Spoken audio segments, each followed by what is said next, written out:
Hey everyone, and welcome to Top Think. Today we're going to learn about how to trick yourself into being confident. Now, let's begin. Number 1, identify commonalities. Comparisons destroy confidence. Even when you feel good about yourself, comparisons can cause lasting damage to your self-esteem. Oh, maybe you see someone who's more attractive than you are, or maybe more successful than you are. Maybe you feel intimidated by a social butterfly. You may wish you could navigate the social world as well as they do.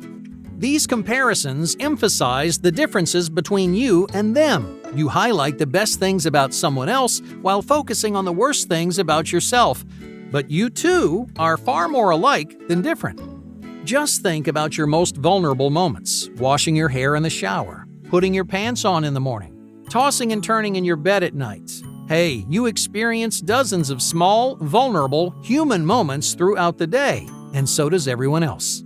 The people that intimidate you, the people you think are more attractive, confident, or charismatic than you are. They wake up, they shower, and they get dressed the same way you do. They make clumsy mistakes, they sing in the car, they spill coffee on their shirt.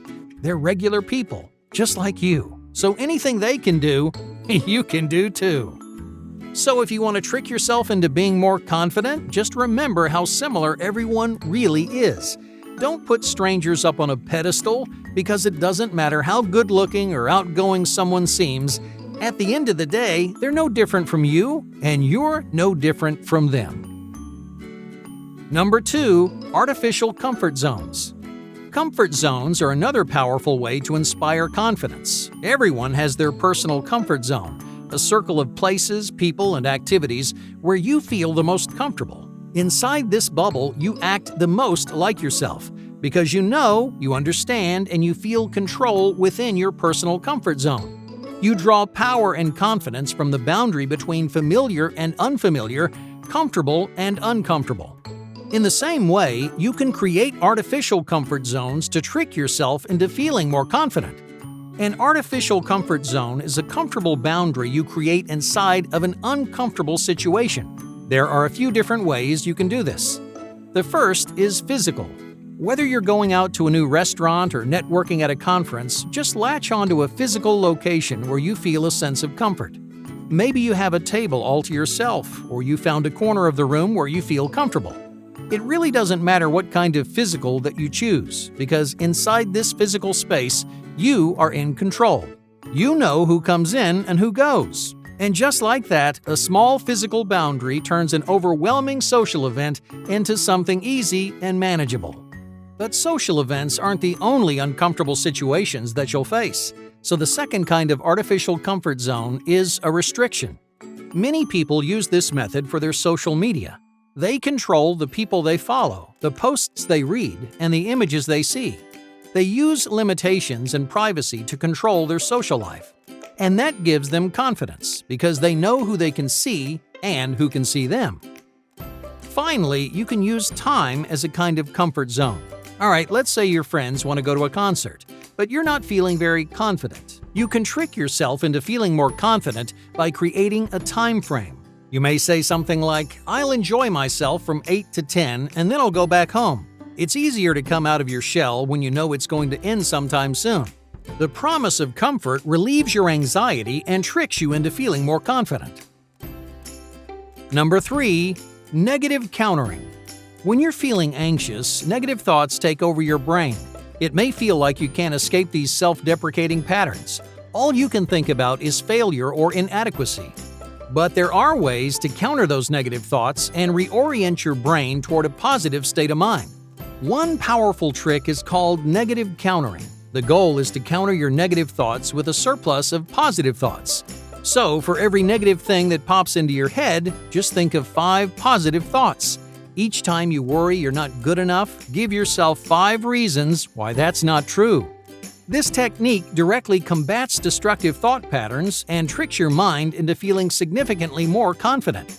The first time you do it, it may feel challenging. You may struggle to think of 5 positive thoughts, but as you repeat the process, it will get easier and easier. Your mindset will grow more and more positive until you think positive thoughts without even trying. And just like that, forced positivity can evolve into genuine confidence. Number 4, self-empowerment. Here's another great way to trick yourself into being confident. Do something you're really good at. No matter what you're passionate about, your talents are a wonderful source of confidence. So use your passions and talents to inspire yourself and trick your brain into feeling confident. Alright, let's say you have an important phone call with your boss in 20 minutes, but you're nervous about how it's going to go. Hey, don't spend those 20 minutes worrying. Instead, do something that you're good at. If you're an artist, then draw something. If you're a musician, play your favorite instrument. Use your talents to give you a burst of confidence, and that way, when you're on the phone with your boss, you won't feel nervous or shy. You'll feel confident and capable because you just spent time doing something you love. Number 5, physical confidence. Physical confidence often translates into psychological confidence. So if you want to trick yourself into being confident, make sure you look the part. The way you dress, the way you style your hair, the time you spend getting ready. All of these things can dramatically affect your mindset because exterior confidence opens the door for interior confidence. In other words, if you're happy with the way you look, you're more likely to act like yourself. But let's get one thing straight. The goal of this technique is not to impress other people. You're not changing the way you dress so that other people will envy or admire you. If that's your goal, you're not drawing confidence from your own personal satisfaction.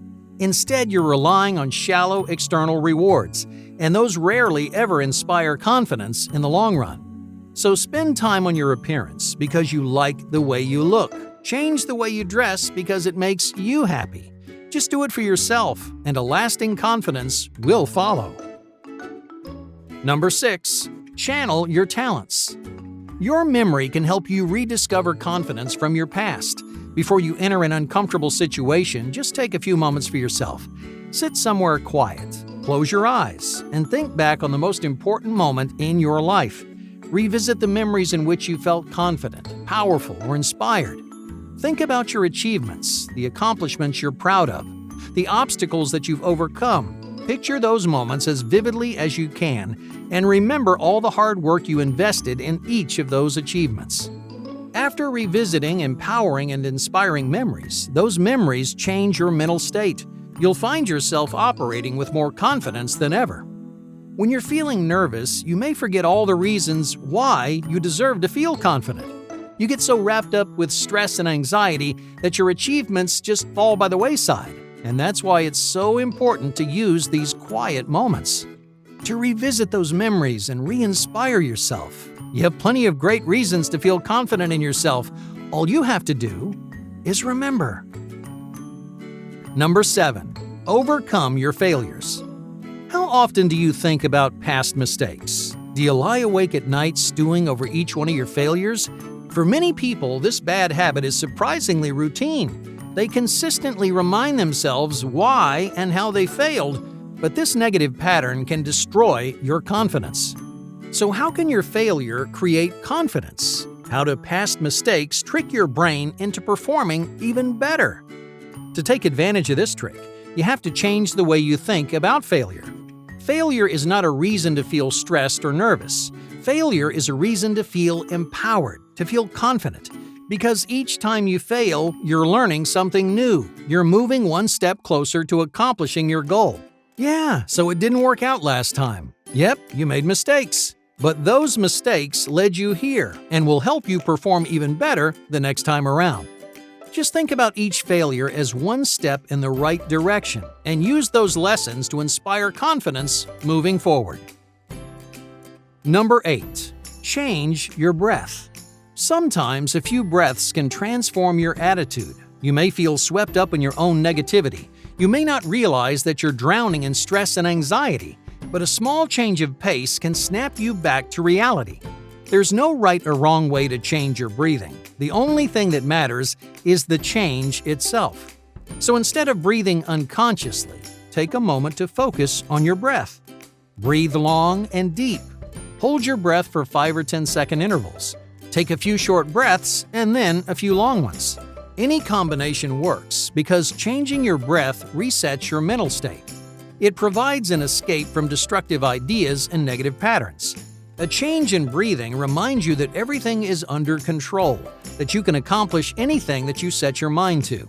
So if you're feeling overwhelmed, just breathe. Breathe intentionally and deeply. You'll find yourself wielding a new sense of confidence. Hey, thank you for watching Top Think, and be sure to subscribe because more incredible content is on the way.